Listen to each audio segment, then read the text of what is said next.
My phone is having trouble connecting this morning. So sorry if cutting in and out. I don't believe it played my intro, which is crazy. It always plays my intro. So forgive me if I'm morning Leaffoot. Can you hear me? Can you see everything okay? It didn't play my intro. Kind of threw me off. I was waiting for the whole scream and the whole 9 yards. So hopefully you can hear me all right. It's a cooler day today. Balmy 28 degrees according to my car. I hope all is well.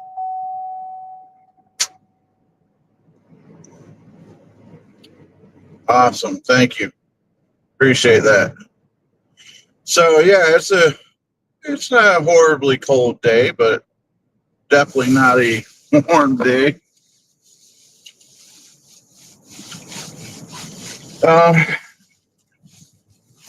So without playing that intro, it threw me off.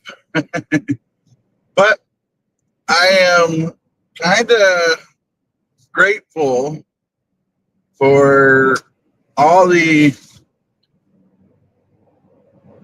new subscribers yesterday and views that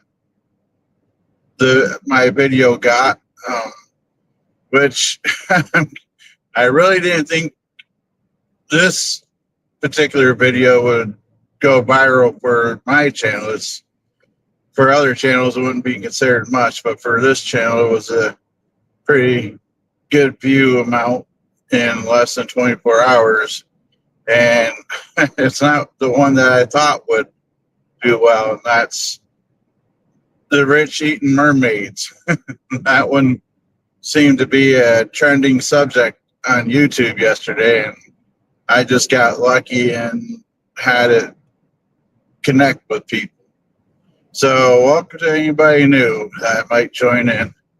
So I'm going to jump right into the topic to some degree, and the title was Ghosts Along My Drive. So I don't have tons of detail. Well, once again, I wish I could turn on some lights and read what was researched, but we'll try to do it by memory.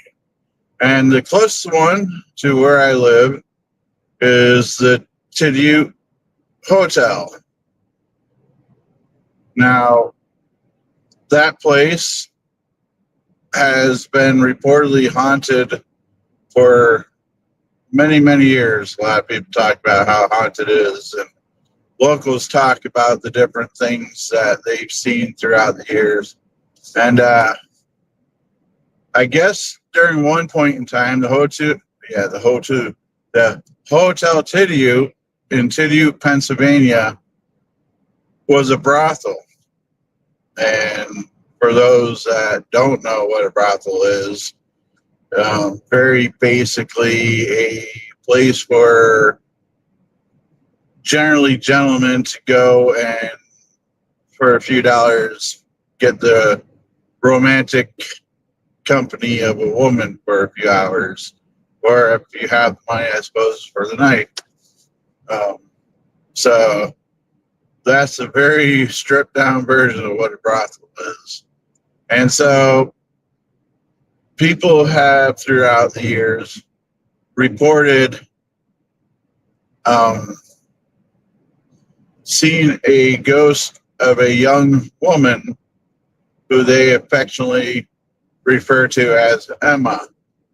Now, nobody's quite sure who she is, but some believe that she might be the daughter of one of the owners.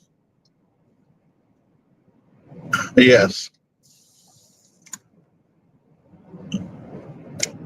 Daughter of one of the owners that they see roaming around.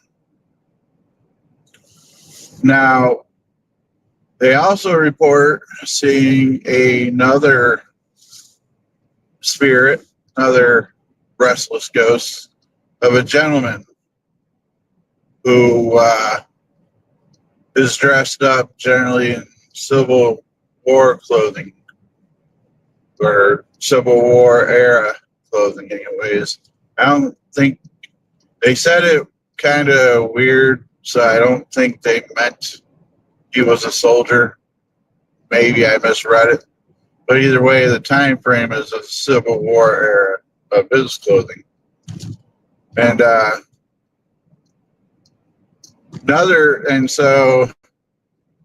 another couple things would be I guess they had a frequent worker there who would stack totes up, and the totes would just always randomly get knocked over. I guess enough to where they felt the need to make there was a tree down there cut up, put to the side there, but looks like it fell sometimes since I've been through yesterday. So anyways, they felt the need to point that out. Of course, the typical haunted scenarios of footsteps and noises, doornails, doorknobs rattling, things like that. And also a band was wanted a place to sleep, but they heard all the noise going on upstairs and decided that no, they want nothing to do with that. So there's and that's the basics of the hotel to you. Now on Route 666 out here off of 62 North, there's a very creepy building, and I don't think you could get into it now because if it's still there, it's been a while since I personally looked at it. Very creepy vibe. It's an old school, right off of 62, but the building was so decrepit that I wouldn't recommend going into it because the floors are wide open, big holes in the floor. Looks like it's about. I only bring this up because I've been by that school many times and always wanted to go in with my equipment. So there's no reports of a haunting there, but if you really want a creepy vibe, go even in the yard at night and you will be creeped out. It is a creepy feeling there, that's for sure. That's a old. It's like right off 62 on 666. It's like 2 minutes up the road. You won't miss it. It's on the left hand side if you're coming from that direction.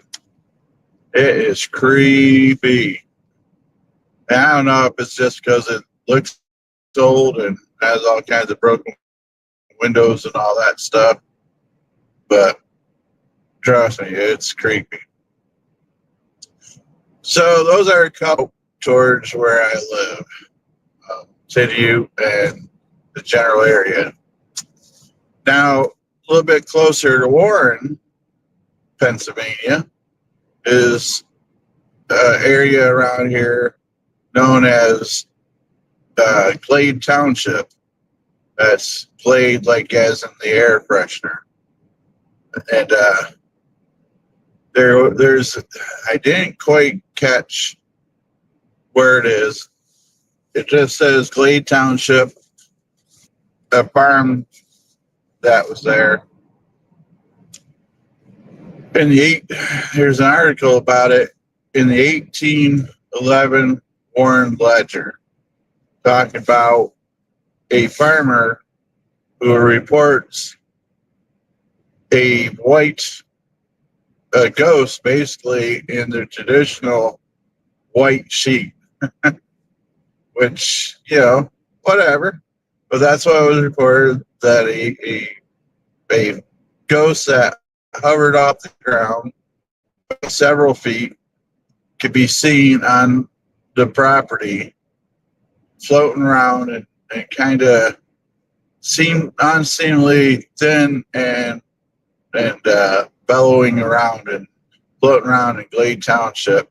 And so in the article, it reports that it's been visited by many men of great reputation and brave young boys to find and look for this ghost in a white sheet.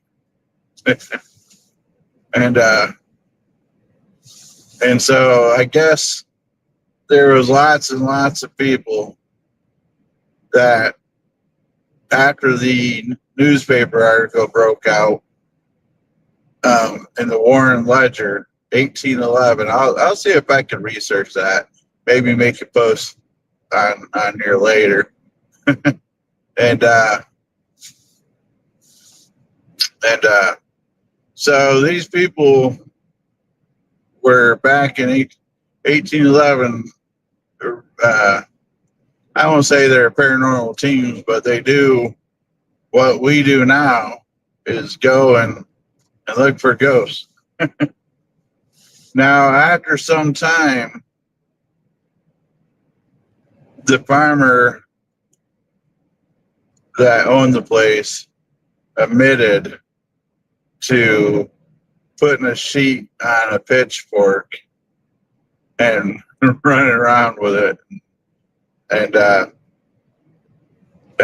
trying to scare off cherry thieves, those that are trying to steal cherries off his trees and such. So he came up with the idea of putting a sheet on a pitchfork and kind of scaring the local that would steal his crop. So I figure you guys might get a kick of humor out of that. Yeah, local farmer. But even after he came out and admitted that he was doing it to chase away cherry thieves, people still went and tried to find it. Still reported a shape-shifting white flying mass in the area. I will say that I don't think Warren Area Society of Paranormal is going to be investigating that one anytime soon. Lordy.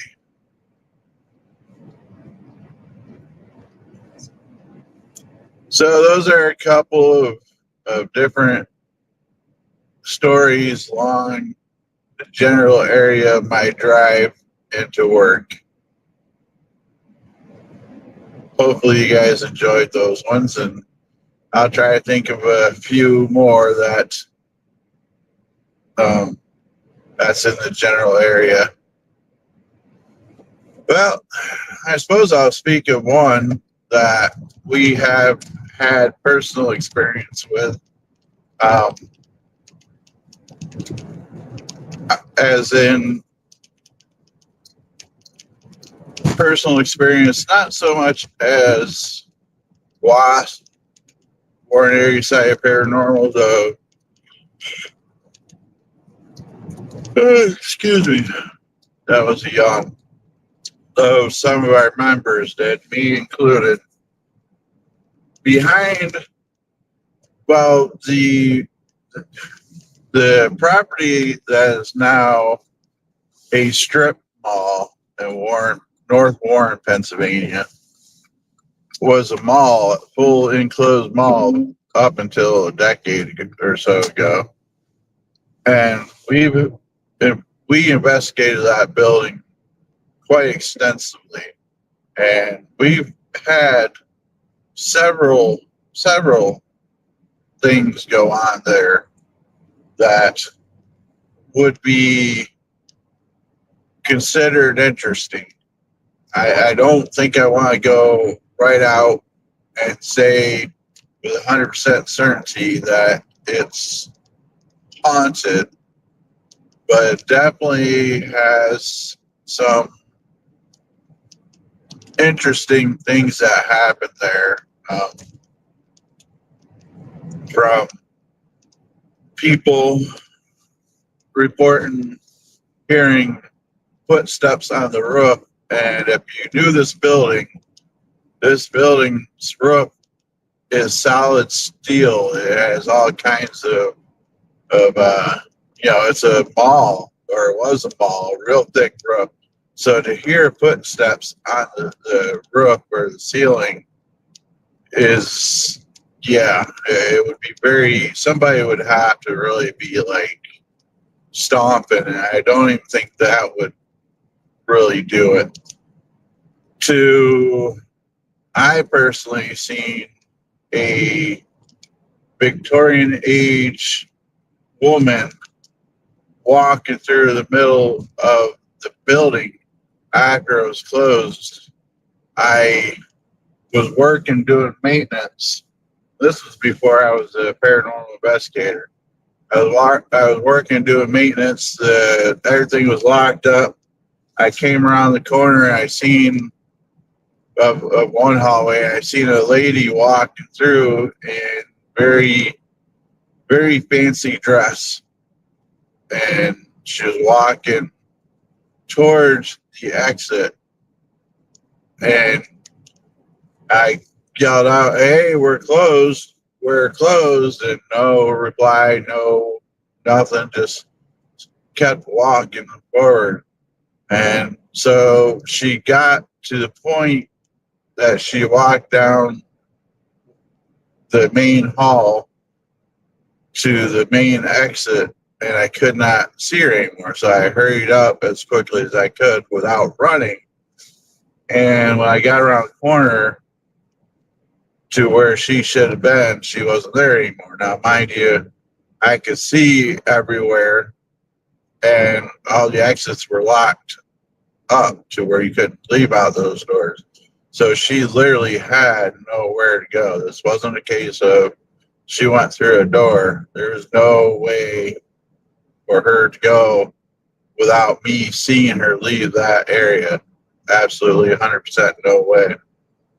And then there is a back in the parking lot on the one side where there's a river that rolls through it.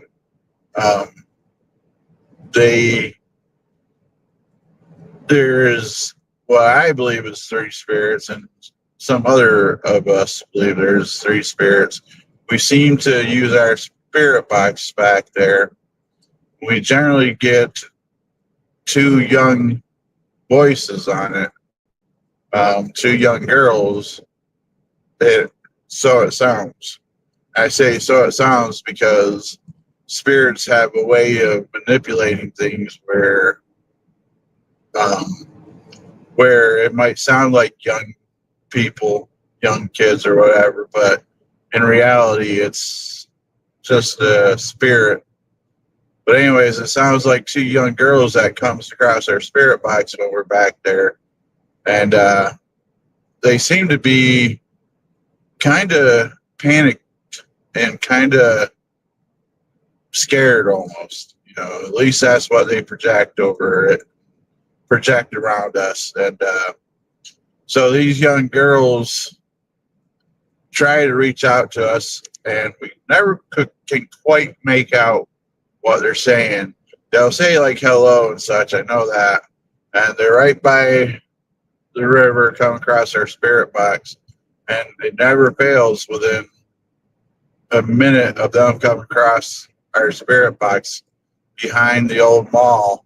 They will, within minutes, will get a very darker feeling come across us, and we'll get a spirit by the name of, well, we got the name over the spirit box of Michael. And Michael does not like these girls talking back there. He cuts them off. As soon as he shows up, I don't know if he stops them or if they get away from. Good morning, Phoenix.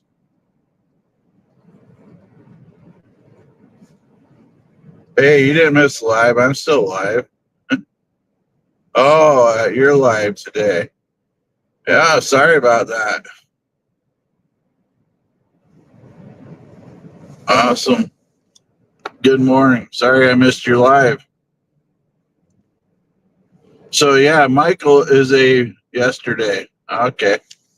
Michael is a very dark presence behind this mall. Um, Matter of fact, yeah, I got some decent sleep myself. You need to get some sleep before long, huh? So Michael is a very dark presence back there, and maybe the weather's getting nice. Maybe we should grab the spirit box and do a live session back there, since we have that ability to do that. See if yeah, he does not. He is a dark presence. There's no if, ands, or buts about it. And I don't know if these little kids run away from him or if he purposely cuts them off, but he he is not. As soon as he shows up, we feel the change in atmosphere, and he's very. You could just feel it. Oh, no need to be sorry. You can feel the difference when he shows up, and he does not like women. Um, he'll interact with men a little bit, but if a woman comes across, he'll get very, very short answers. Very, you, you could just tell that he's not good. And I don't know his role there, but he definitely changes the whole vibe of the place. And this is behind. This is a mall property in Warren, Pennsylvania. Anybody can go there. It's in the back. It's still open. The strip mall. They turned it from a full mall to a strip mall, and yeah, it's very. When he shows up, it gets very creepy. Now, maybe we'll get there this weekend and do see if we can get them to come out. Now, another time we used the spirit box there. We were doing public investigation. We invited some people down for a charitable reason, and we weren't getting nothing that night. But that's because we had a lot of people show up to get their to do an investigation. Usually, when there's a lot of people, we didn't get much activity. Well, a lot of people left, and there's only like 3 or 4 people left over. And we said, well, you're welcome to stay. We're going to be here a little bit longer. And so we took 2 or 3 people to the back to run spirit box, because we know that's where we usually get some activity. And you could just tell that these guys were not believing that the property was had activity. And then we heard with these people around us, young people, probably 20s, they I heard a name come across the spirit box, and it was a nickname kind of sounded. I kind of was like, I don't know what that's about.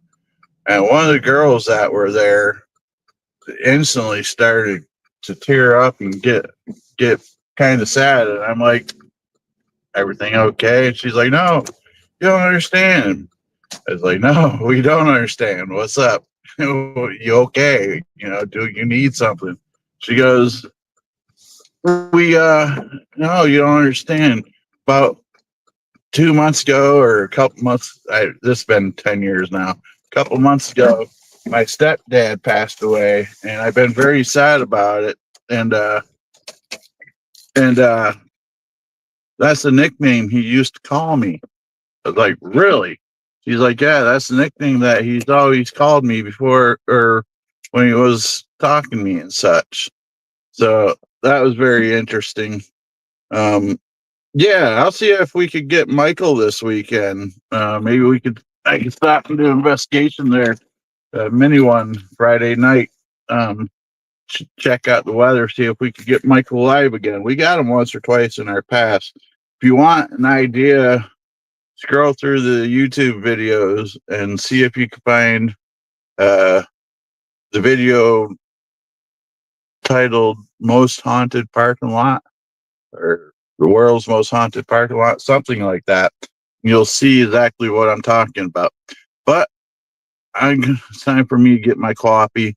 I really appreciate everybody stopping in today. I do suggest you go through and rewatch this one because I talked about some of the ghosts that are along my general drive into work and surrounding areas. So I hope you have a wonderful day. As always, stay spooky, my friends.